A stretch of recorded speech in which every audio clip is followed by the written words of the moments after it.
York امریکی ریاست new York میں ہسپانوی سیاہ خاندان کا ہیلی کاپٹر کریش کر گیا جس کے نتیجے میں 3 بچوں سمیت 6 افراد ہلاک ہو گئے۔ تفصیلات کے مطابق امریکہ کی ریاست نیو یارک میں ہیلی کاپٹر دریائے ہڈسن میں گر کر تباہ ہو گیا۔ امریکی میڈیا نے بتایا کہ حادثے میں 6 افراد ہلاک ہو گئے۔ ہیلی کاپٹر میں 3 بچوں سمیت 6 افراد سوار تھے۔ تمام لاشیں دریا سے نکال لی گئی ہیں۔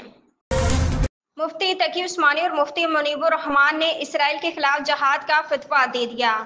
مفتی تقی عثمانی کا کہنا ہے کہ مسلم حکومتوں پر غزہ کے لیے جہاد فرض ہو چکا ہے۔ آنکھوں کے سامنے 50,000 کلمہ گو ذبح کر دیے گئے۔ انہوں نے کہا کہ مسلم ملکوں کی فوجیں اور اسلحہ کس کام کا ہے۔ مفتی تقی عثمانی نے کہا کہ تقاضا یہ تھا کہ ہم یہاں جمع ہونے کے بجائے غزہ میں جمع ہوتے۔ ہم فلسطین مجاہدین کے لیے عملی طور پر کچھ نہیں کر پا رہے۔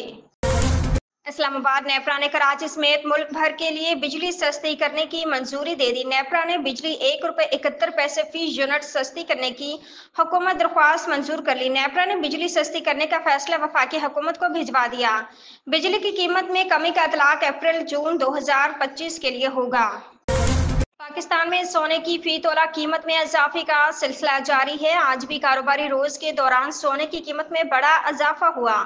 آل پاکستان جیمز اینڈ جیولرز ایسوسی ایشن کے مطابق آج جمعرات کے روز فی تولہ سونا ₹7,800 اضافے سے ₹3,28,800 کا ہو گیا۔ اسی تناسب سے 10 گرام سونے کی قیمت ₹6,688 اضافے سے $2,81,893 پر پہنچ گئی، جبکہ عالمی مارکیٹ میں سونا $78 اضافے سے $3,118 فی اونس کا ہو گیا۔